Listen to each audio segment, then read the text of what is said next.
de Dios. Habacuc, capítulo 3, versículo 3 al 16. Voy a leer para ustedes. Dios vendrá de Temán y el Santo desde el monte de Parán, Selah. Su gloria cubrió los cielos y la tierra se llenó de su alabanza. Y el resplandor fue como la luz. Rayos brillantes salían de su mano, y allí estaba escondido su poder.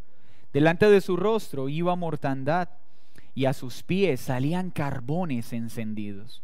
Se levantó y midió la tierra, miró e hizo temblar las gentes. Los montes antiguos fueron desmenuzados, los collados antiguos se humillaron, sus caminos son eternos. He visto las tiendas de Cusán en aflicción, las tiendas de la tierra de Madián temblaron. ¿Te airaste, oh Jehová, contra los ríos? ¿Contra los ríos te airaste? ¿Fue tu ira contra el mar cuando montaste en tus caballos y en tus carros de victoria? Se descubrió enteramente tu arco. Los juramentos a las tribus fueron palabra segura. Hendiste la tierra con ríos. Te vieron y tuvieron temor los montes. Pasó la inundación de las aguas. El abismo dio su voz. A lo alto alzó sus manos. El sol y la luna se pararon en su lugar. A la luz de tus saetas anduvieron y al resplandor de tu fulgente lanza. Con ira hollaste la tierra, con furor trillaste las naciones. Saliste para socorrer a tu pueblo, para socorrer a tu ungido. Traspasaste la cabeza de la casa del impío, descubriendo el cimiento hasta la roca. Selah, dice una vez más el escritor. Horadaste con sus propios dardos las cabezas de sus guerreros, que como tempestad acometieron para dispersarme, cuyo regocijo era como para devorar al pobre encubiertamente. Caminaste en el mar con tus caballos sobre la mole de las grandes aguas. Oí y se conmovieron mis entrañas, a la voz temblaron mis labios. Pudrición entró en mis huesos y dentro de mí me estremecí. Si bien estaré quieto en el día de la angustia, cuando suba al pueblo el que lo invadirá con sus tropas. Señor, tu palabra es consuelo, es alimento, es fuerza para tu pueblo. ¿Quién de nosotros no ha experimentado la tribulación? Pues esta llega con más frecuencia de lo que deseamos, en los momentos menos esperados. Pero en todos ellos tú nos sustentarás y serás glorificado. Concédeme sabiduría para exponer hoy esta porción de tu palabra y que nuestros corazones sean terrenos fértiles para que esta palabra dé mucho fruto en nuestras vidas. Todo esto lo hemos pedido en el único nombre que es nombre sobre todo nombre, el nombre de nuestro Señor Jesucristo. Como bien saben, la carta o el libro de Habacuc es una palabra profética que Dios dio acerca de la disciplina de Dios que vendría no solo sobre su pueblo, sino sobre las naciones por haberse rebelado contra Dios. Pues teniendo al Dios vivo lo despreciaron y fueron tras otras cosas. Dios anunció al profeta cómo sería esta disciplina. El profeta oró a Dios y experimentó sensación de silencio, de soledad, de ser ignorado. Pero Dios mostró que Él siempre está actuando, que Él jamás está inactivo, que aún en su silencio está obrando en nuestros corazones. Respondió a la oración del profeta, mostrando que vendría disciplina a través de una nación impía, una nación perversa, pero también que vendría un castigo sobre las naciones que se rebelaron contra Dios. El profeta vuelve y eleva una oración y Dios, sin estar obligado a responder una vez más, responde a sus súplicas y a sus interrogantes. Pero luego vemos en el capítulo 3 cómo la actitud del profeta ha sido transformada, cómo la oración de un hombre que ha sido tratado por Dios mediante la prueba cambia. Y estoy seguro que si tú has pasado por las tribulaciones, te has dado cuenta cómo Dios obra y cómo nuestras vidas jamás vuelven a ser las mismas. Luego de ver este cambio, aprendimos entonces cómo es la oración de un hombre que ha sido tratado por Dios. luego de tener una actitud imponente de reclamos hacia Dios, de querer encontrar una explicación, vemos ahora un tono en el profeta distinto, un tono muy reflexivo en el que se humilla ante Dios y reconoce el proceder perfecto de Dios, una actitud de adoración por su poder y por sus acciones y una petición de un corazón humilde.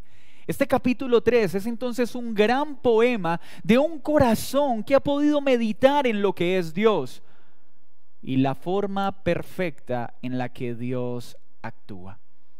Hoy espero mostrarles a través de este texto, en la vida de Habacuc y en sus palabras, cómo poder gozarnos en medio de la tribulación, cómo seguir teniendo una perspectiva correcta en medio de la disciplina y de la manifestación justa de los designios de Dios. Lo primero que espero mostrarles es algo que nos muestra el texto acerca del profeta, y es la debilidad que experimentó en su carne, pero cómo permaneció firme en su fe. Lo segundo que les mostraré es que Dios es ese oasis en medio del desierto para su pueblo. Analizaremos esa provisión divina que Dios da para que su pueblo permanezca firme, para que su fe no mengüe, y la manifestación de su poder en la naturaleza y en las naciones. Iniciemos entonces comprendiendo algo con respecto a lo que experimenta el profeta. Por la formación que casi todos tenemos en el catolicismo romano y en el protestantismo moderno, se ha generado una idea muy equivocada de los hombres acerca de la Biblia. De hecho, cuando hablamos del santo Pablo o del santo Pedro o del santo Juan, esa afirmación evoca una idea equivocada de estos hombres, pues genera la sensación de que estos hombres llamados santos eran hombres inmaculados, hombres de tal perfección que ninguno de nosotros jamás podría ser como ellos. Pero si miramos la Biblia, los hombres con los cuales Dios hizo grandes cosas eran hombres comunes y corrientes, sujetos a las mismas pasiones y debilidades nuestras. Pues la Biblia no es una descripción de grandes hombres usados por Dios. No, la Biblia es una descripción de un gran Dios haciendo grandes cosas a través de viles pecadores. El centro de la Escritura no es el hombre, es Dios mostrando su poder a pesar del hombre. Y en estos grandes hombres vimos luchas. La Escritura nos muestra desafíos, momentos de incertidumbre, momentos de temor, momentos de desánimo, momentos de tristeza. Pero en esos momentos se hace evidente cómo Dios siempre obra para sustentar a su pueblo hasta el final. Mire lo que dice el versículo 16, por favor, y vamos a meditar en la actitud que estaba experimentando Habacuc para ver cómo muchas veces en medio de la tribulación se debilita nuestra carne. Dice el verso 16 del capítulo 3: Oí y se conmovieron mis entrañas, a la voz temblaron mis labios. Pudrición entró en mis huesos y dentro de mí me estremecí. Si bien estaré quieto en el día de la angustia, cuando suba el pueblo el que lo invadirá con sus tropas. ¿Se imagina usted lo que está diciendo Habacuc? Él está experimentando una gran angustia de imaginarse en aquel momento que los babilonios vendrán y arremeterán sin misericordia contra el pueblo de Israel. Él está meditando en lo que Dios ha anunciado y tiembla de solo pensarlo. ¿Esto es una conducta inadecuada? ¿Es una conducta cotidiana dentro del pueblo de Dios? Y esta situación que experimentó el profeta nos enseña algo: que en este caminar siempre afrontaremos momentos de debilidad en nuestro cuerpo, en nuestras emociones, pero debemos verificar que ese momento de debilidad no sea una falta de fe. Pues una cosa es que haya debilidad en nuestro ser y otra cosa es que nuestra fe mengua. Habacuc ya no tiene un problema teológico o filosófico con respecto a lo que todo está pasando. Él está viendo ahora todo desde un plano correcto y está entendiendo que la disciplina que el pueblo va a recibir es la disciplina que merece. Pues como lo hemos aprendido, Dios es justo y el hombre es pecador. Habacuc ha visto los juicios de Dios y ha visto que todos ellos son perfectos. Es lo que tú y yo debemos saber de todos los juicios de Dios. Todos son justos y todos son perfectos. Y cuando Dios dice que vendrán, vendrán. Pero ¿cómo tener paz? ¿Cómo experimentar paz en la vida del profeta, siendo consciente de que vendría destrucción y muerte? ¿Cómo poder enfrentar esta situación? El profeta nos dice que tembló, que experimentó angustia.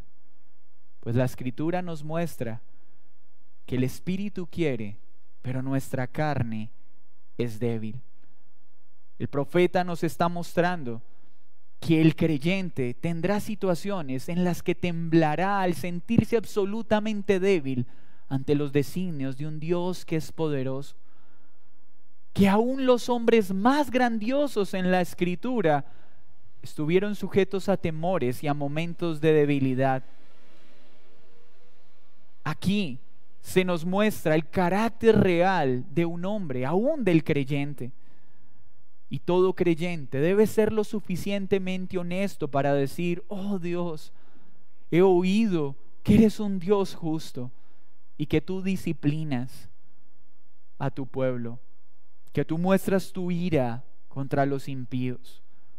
Y tiemblo al saberlo, pero confío y descanso en lo que tú haces.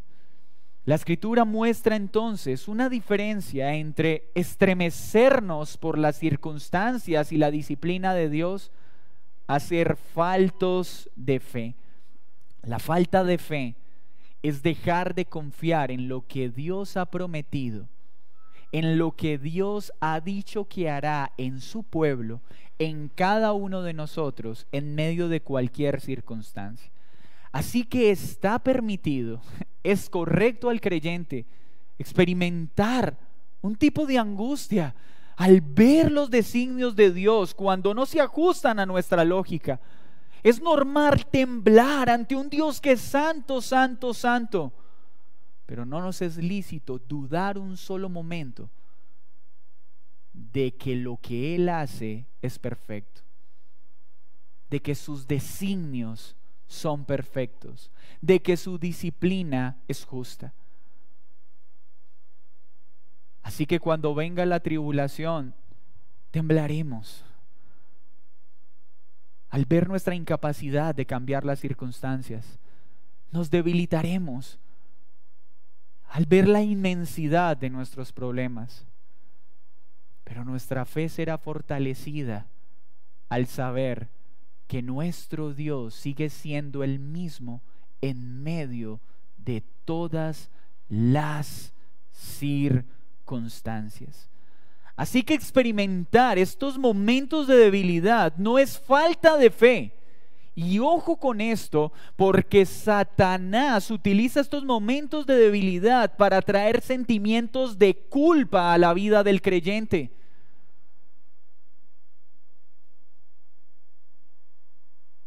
Abraham tembló, Moisés tembló, Daniel tembló, Jeremías tembló, Habacuc tembló al ver lo que Dios haría.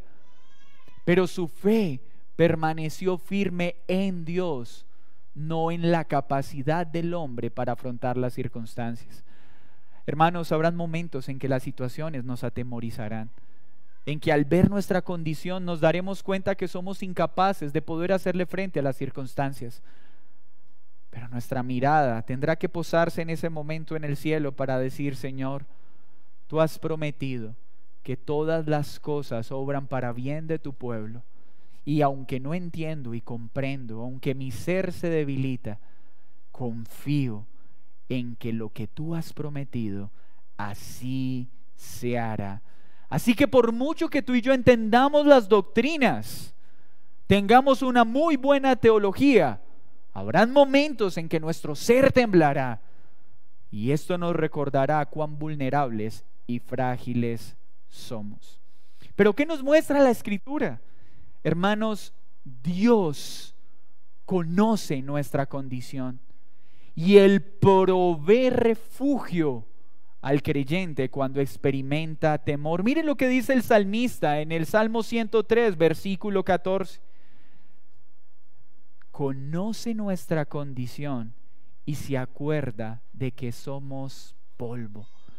Hermanos, Dios conoce nuestra condición. Él sabe que somos polvo.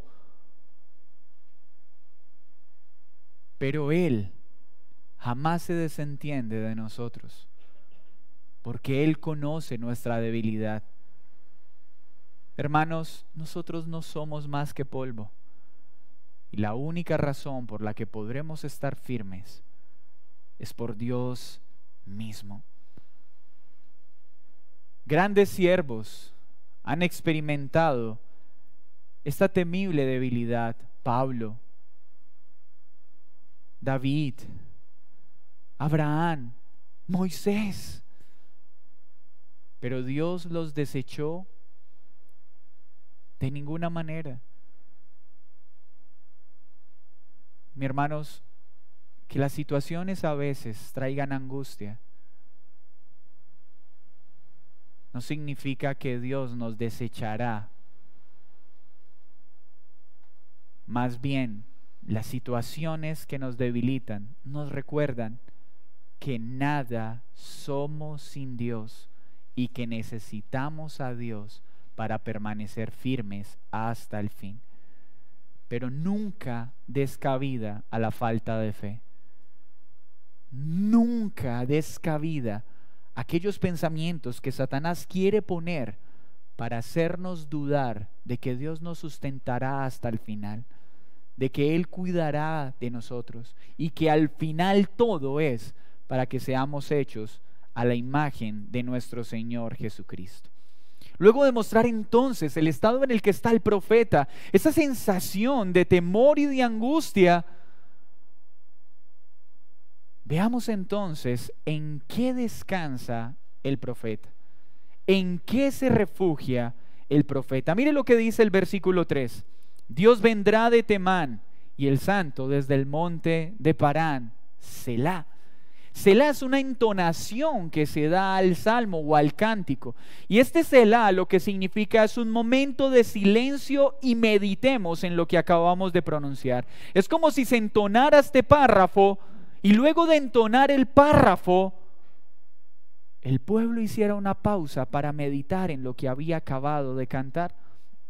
Esto es lo que está diciendo el profeta. Alto, medita en lo que estamos hablando. Y como ven en todo este capítulo, el profeta lo que se dedica a hacer es recordar todo lo que Dios ya ha hecho a través del pueblo. Y lo primero que le dice es que Dios siempre se manifiesta para ayudar a su pueblo en medio de la necesidad. Habacuc acá está recordando la visitación pasada de Dios en Sinaí. Pues dice: Dios vendrá de Temán y el santo desde el monte de Parán. Moisés había declarado que Dios resplandeció en el monte de Parán. Pero ¿saben qué es Temán en la Biblia? Temán se entiende como un oasis en medio del desierto de Edom. El profeta entonces lo que le está recordando a su audiencia es que Dios es ese oasis en medio del desierto. Ese glorioso Dios siempre vendrá como oasis en medio de la prueba, se manifestará para sostenernos en medio de la prueba. Ningún creyente enfrentará un desierto solo, pues Dios siempre vendrá, como lo ha hecho con Israel, lo sigue haciendo con su iglesia. Así que, mi hermano, sin importar cuán recio sea el desierto que tengamos que enfrentar, Habacuc nos está enseñando algo. Dios siempre vendrá como nuestro oasis en medio del desierto. ¿Y cuál es la provisión que Dios da para poder disfrutar de ese oasis?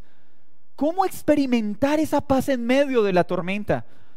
¿Cómo encontrar ese descanso del cual Dios habla y esa manifestación tangible que Él promete? El profeta empieza a recordar todo lo que Dios ha hecho con su pueblo. ¿Sabes cuál es entonces la provisión que tiene el creyente para experimentar gozo en la tribulación? Es recordar todas las proezas que Dios ha hecho en favor de su pueblo y sigue haciendo en favor de su pueblo. La primer certeza para tener gozo en medio de la tribulación, como lo muestra Habacuc, es que Dios siempre vendrá a nuestro auxilio, de que Él es ese oasis en medio del desierto. No es autocontrol, mi hermano, es poner nuestra mirada en Dios. No es lo que la psicología promueve en este tiempo. Mira, si estás pasando por dificultad, vamos, tú tienes un campeón dentro tuyo. Sé fuerte, ten dominio propio, ten autocontrol. No dejes que esto te domine. Qué engañada está la psicología. Y lo peor es que la psicología ahora es el consejero más confiable de nuestra sociedad. La Biblia en ningún momento le dice al hombre: vamos, sé fuerte, tú puedes resistir la prueba, no te desanimes frente a la dificultad. La Biblia no dice eso. La Biblia lo que dice es: tú no puedes, tú no tienes el poder ni la capacidad para cambiar las circunstancias. Dios sí. Míralo a Él, descansa en Él, aférrate a Él, pues Él es poderoso para liberar, Él es poderoso para salvar. Es Dios, no el hombre. Por eso las personas viven tan frustradas. Ven, ayúdame, mi matrimonio se está acabando. No, dale, esfuérzate, vamos, dominio propio, intenta salvar tu hogar. ¿Y saben qué pasa? Se viene abajo. ¿Por qué? Porque para el hombre es imposible, mas para Dios todo es posible.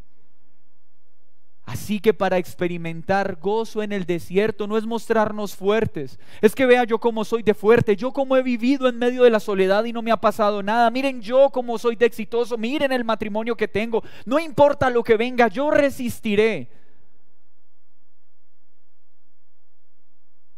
¿Saben qué es eso? Es una actitud de arrogancia. Y la Biblia dice que el orgulloso siempre será humillado. Nuestra actitud no debe ser de autocontrol y autodominio. Debe ser de una completa humildad, diciendo: Dios, tú eres mi oasis en el desierto. Yo no tengo fuerzas para cambiar las circunstancias, pero tú sí, tú eres Dios, el que hace todas las cosas nuevas. ¿Y cómo logramos encontrar esta confianza y este gozo en medio de la tribulación? Mis hermanos, sumergiéndonos en la Escritura para recordar lo que Dios ya ha hecho, pues Dios es el mismo ayer, hoy y por los siglos de los siglos.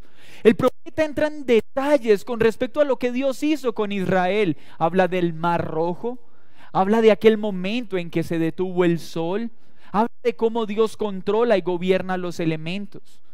¿Y para qué lo hace? Para decirle: hermanos, ¿cómo hemos de olvidar lo que Dios ya hizo? Y si Dios ya lo hizo antes, ¿por qué dudaremos de que aún hoy lo seguirá haciendo? Así que cuando venga el desierto, recordemos que Dios es ese oasis, de que los designios de Dios son justos y son útiles para tratar nuestro corazón y para mostrar su poder. Que habrán momentos en que venga la angustia y el miedo, pero no debemos ser faltos de fe. Y para que nuestra fe se fortalezca, debo recordar lo que Dios ha hecho una y otra vez, pues ese Dios está vivo y sigue haciéndolo hoy. Abrió el Mar Rojo para rescatar su pueblo. venció ejércitos y grandes naciones, hizo que el sol se detuviera.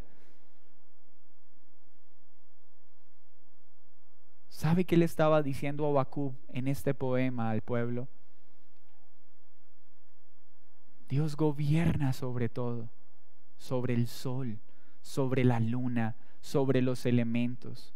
No hay tormenta que no esté bajo su autoridad. No hay tornado que no esté bajo su autoridad. No hay inundación que no esté bajo su autoridad. No hay terremoto que no esté bajo su autoridad.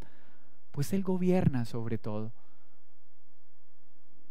Y en ello descansamos. Así que el profeta entonces muestra el poder de Dios en la naturaleza, pero también el poder de Dios sobre las naciones. Muestra cómo todas las naciones tambalean, muestra cómo la naturaleza tambalea.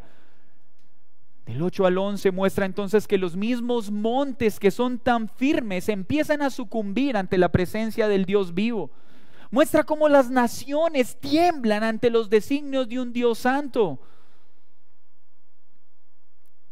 Pero luego el profeta reflexiona: Señor, ¿acaso esto lo estás permitiendo porque tienes algo contra la naturaleza? Nota usted que es una pregunta muy común en medio de las personas de este tiempo. Pero si el hombre es el malo, ¿qué culpa tiene la naturaleza del mal del hombre?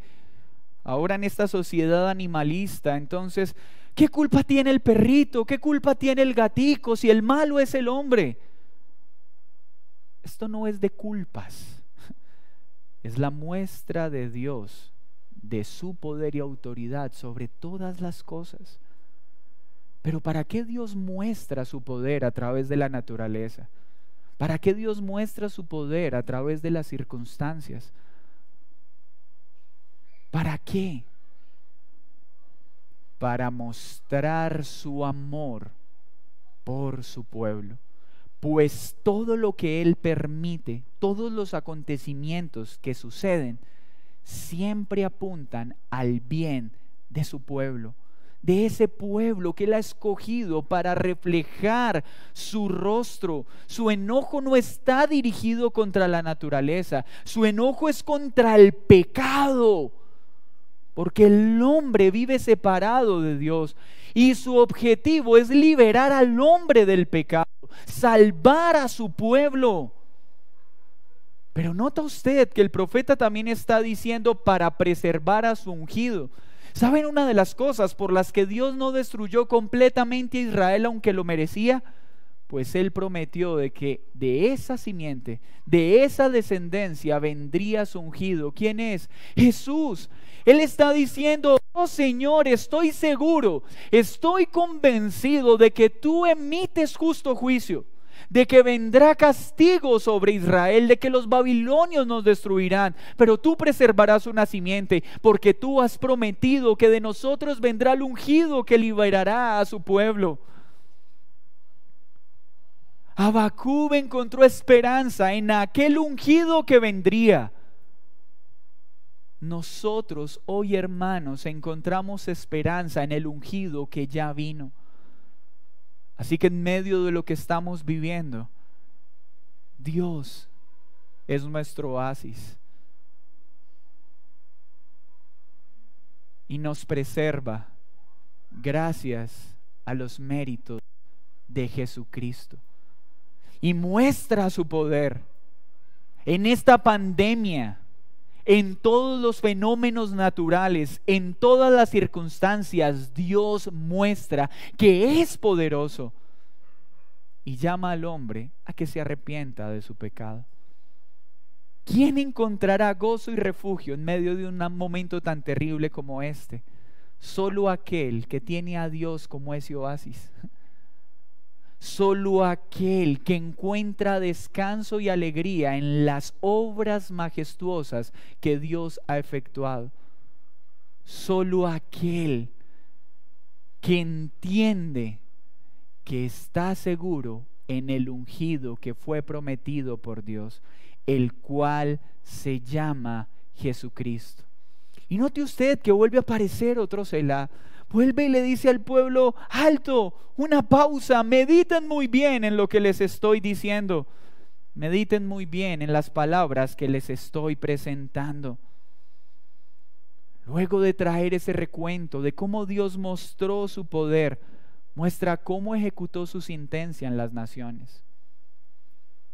Mis hermanos, Habacuc una y otra vez nos ha recordado que Él cumple lo que ha prometido. Todo lo que está en la Biblia se cumplirá. Dice este texto, mire el versículo 12. Con ira hollaste la tierra, con furor trillaste las naciones. Dios es amor, sí, pero también es fuego consumidor. Y Dios a través de la historia ha mostrado su justa ira sobre las naciones por causa del pecado. Y lo sigue haciendo. Dios es amor, pero también es fuego consumidor.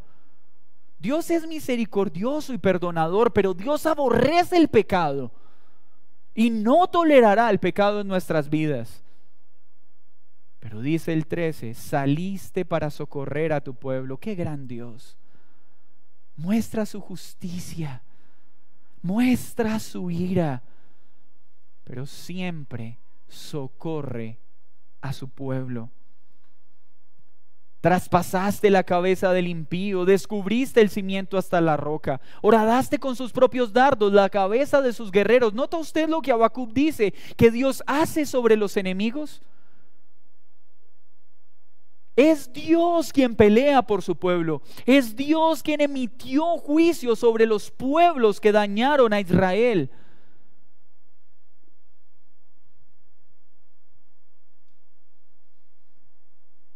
Caminaste en el mar con tus caballos sobre la mole de las grandes aguas.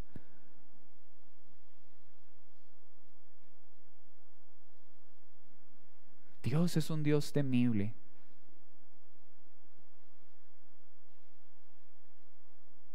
Del cual solo podemos ser librados por Jesucristo. El versículo 9 dice: se descubrió enteramente tu arco, los juramentos a las tribus fueron palabras seguras. Habacuc, luego de hacer su selá, de hacer una pausa y meditar, recuerda que lo que Dios le dijo a Abraham que pasaría, pasó. Lo que le dijo a Moisés que pasaría, pasó. Hoy la advertencia sigue tan vigente. Niños, jóvenes y adultos que están acá, Dios llama a todos sin importar su edad. Vuélvanse a mí y abandonen su pecado y tendrán vida eterna, perdón de pecados, redención, justificación, santificación, glorificación, riquezas espirituales. Escuche bien, espirituales. Pero aquel que no se arrepiente de su pecado, que insiste en vivir bajo sus razonamientos, se constituye en enemigo de Dios y solo le esperará condenación eterna. Y lo que Habacuc está diciendo es: lo que tú dices es seguro. Lo que Dios dice es cierto. Si tú te humillas y vienes al Señor, Él es fiel y justo para perdonar. Pero si tú insistes en vivir de manera rebelde a su palabra, serás su enemigo y te tendrás que encontrar con la ira de un Dios santo que saca su arco por completo para emitir juicio sobre aquellos que se han levantado contra Él. Por lo tanto, este poema trae consuelo al que ha puesto su fe en Dios, pero debe producir temor y temblor en aquellos que viven a su manera y no han puesto su fe en Cristo. Pues para aquellos que han confiado en Dios, hoy el profeta nos dice: van a venir tribulaciones, la disciplina justa de Dios, la manifestación de la ira de Dios. Pero tú que has puesto la confianza en Dios, tranquilo. Dios es tu oasis en medio del desierto. Y Él viene a buscarnos para sostenernos firmes hasta el final. ¿Pero a quién? A su pueblo. El profeta nos dice: vendrán tribulaciones, pero gózate en medio de ellas. Sí, hermano, tu carne temblará, sentirás que tus fuerzas desfallecen, pero tu fe permanecerá sólida, recordando que Dios abrió el mar en dos, que Dios ha creado todo con el poder de su palabra, que Dios detuvo el sol por bien de su pueblo. Lo hizo y sigue cuidando de su pueblo. Así que nuestra fe no menguará, aunque nuestra carne tiemble. Aunque duelan las circunstancias y no las entendamos, diremos: sí, Señor, siento desfallecer, pero mi fe está intacta en la obra de Cristo y en tus promesas. Sé que lo que tú has prometido lo cumples y no faltas a ninguna de tus promesas. Y veo tu poder en las naciones y veo tu poder en la naturaleza. Descanso en ti. Qué gran consuelo para el creyente. ¿Quién no experimentará gozo en medio de la tormenta al tener esto claro? Pero quiero que te preguntes algo. ¿Eres tú hoy parte del pueblo de Dios? Porque si no eres parte del pueblo de Dios, no tendrás un oasis en medio del desierto. Intentarás en tus propias fuerzas resistir la prueba y no podrás. Pero lo peor, tendrás que encontrarte un día con la ira de un Dios santo.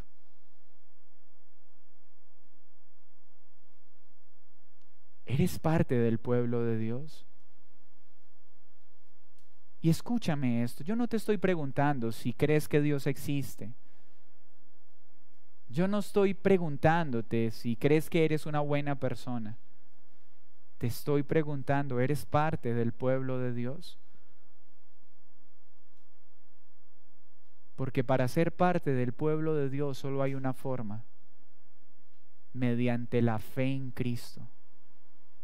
Mediante un corazón que viene contrito y humillado a los pies de Jesús a decirle: Señor, sálvame, perdona mi pecado. He pecado contra ti y merezco toda tu ira y toda tu justicia. Pero hoy vengo para que me perdones y pueda disfrutar de ese oasis en medio del desierto. Hermanos, ¿saben qué nos muestra el texto? Que Habacuc encontró consuelo al recordar lo que Dios hizo con el pueblo de Israel. Mis hermanos, déjenme decirle hoy algo. Nosotros hoy tenemos razones mayores que el profeta para encontrar gozo en medio de la tribulación. Pues Habacuc tenía enfrente lo que Dios hizo con Israel. Nosotros tenemos, gracias a la palabra de Dios, no solo lo que Dios hizo con Israel, sino lo que Dios hizo con Cristo en favor de nosotros. Nosotros tenemos una imagen más grande, pues ellos escucharon de cómo Dios abrió el mar en dos, cómo detuvo el sol. Nosotros tenemos a aquel que siendo Dios se hizo hombre, vino y habitó en esta tierra sin pecado, venció el pecado, venció a Satanás, venció las tinieblas, se entregó en una cruz, cargó todos los pecados de su pueblo, los rescató, venció la muerte y al tercer día resucitó. Ahora nosotros no solo tenemos un mar abierto, sino al Hijo de Dios, la segunda persona de la Trinidad, sentado a la diestra de Dios Padre, intercediendo por nosotros. Si Habacuc encontró gozo en medio de la tormenta, ¿cuánto más nosotros que tenemos a Cristo resucitado, gobernando sobre todo? vendrá la prueba, pero Cristo es nuestro oasis, es nuestro refugio seguro, es el que nos guarda de la ira venidera, es el que intercede por nosotros. Pero si no estás en Cristo, temible final te espera. Así que el día de arrepentirte es hoy. No tienes por qué despreciar este perfecto y precioso oasis. No te atrevas a despreciar al Dios que gobierna sobre la naturaleza y sobre todas las naciones. Y no ignores este tiempo de pandemia. No ignores este tiempo de violencia. No ignores este tiempo de corrupción. Miren, quiero decirles algo hoy. No se asombren de las noticias. Escrito estaba que los días serían malos. Escrito está que el corazón del hombre es perverso. Escrito está que los gobernantes se enseñorearían de los pueblos. Escrito está que los padres se levantarían con los hijos contra sus padres. Escrito está que los hombres se enredarían en perversiones. Más bien, en lugar de asombrarnos, podamos decir: Señor, tal como lo anunciaste está sucediendo. Ten piedad de mí. Precioso oasis en medio del desierto. No pierdas un día. Arrepiéntete hoy. Hay algo que debe preocuparte, como lo decía ahora en el tiempo de oración, más que la pandemia. Miren, yo he estado bien confrontado con esto. Me sorprende que una pandemia tan terrible pueda ser tratada. En medio de lo que está pasando, hay cómo tratar de refrenar con cuidados. Entonces, si por alguna razón tus manos se infectan con el coronavirus, pues cuando tú echas alcohol o te lavas bien, sale. ¿Y el pecado? ¿Vas a ir al supermercado a comprar limpiacorazones? 5,000 de perdona pecados. Solo hay uno que puede quitarte la peor infección que tú y yo tenemos. Es Jesucristo. Y déjame decirte que el pecado causa estragos peores que una pandemia. Pues el coronavirus podrá dañar tu cuerpo y ya. Pero el pecado te dará condenación eterna. Y el único que puede limpiarte y librarte es Jesucristo. Ven a Cristo. Ven al oasis perfecto. Señor, gracias por tu palabra. Gracias por esta enseñanza. Porque hoy nos recuerdas a través del profeta que tú vienes desde Temán. Eres ese oasis en el desierto que viene a socorrer a su pueblo. Que tú gobiernas sobre todos los fenómenos naturales, sobre todas las naciones. Que cumples tus sentencias sobre los enemigos de tu pueblo, pero que siempre sostienes tu remanente y lo guardas en medio de la tribulación. Hoy nos enseñas cómo poder experimentar gozo en medio de la tribulación, refugiándonos en ese oasis perfecto que es Cristo, recordando no solo lo que hiciste en el Antiguo Testamento, sino todo lo que has hecho que quedó registrado en el Nuevo. Y qué mayor refugio para encontrar seguridad que la obra de Cristo en la cruz y su preciosa resurrección. Ay, mi Señor, perdónanos porque muchas veces hemos dejado que las pruebas no solo estremezcan nuestro cuerpo, sino también nuestra alma. Perdónanos por las veces que nuestra fe ha menguado en lugar de fortalecerse. Hoy, Señor, te pedimos perdón. Pero también nos alegramos al saber que cuando vengan esos momentos de debilidad, en lugar de tratar de resistirlos en nuestras fuerzas, podremos resistirlos recordando lo que tú ya hiciste y sigues haciendo. Pero hoy también te pido que nadie salga de este lugar siendo enemigo tuyo, y que todos los presentes, todos los que nos escuchan, hoy se arrepientan de sus pecados y vengan a Jesucristo como único Salvador y como único oasis de vida. Terrible juicio viene para este mundo, Señor. Cada vez los días serán peores, la perversidad irá en aumento. Pero solo ¿quién podrá estar seguro y quieto, como lo dice el profeta? Solo aquellos que descansan en los méritos de Cristo. En el nombre de Jesús. Amén.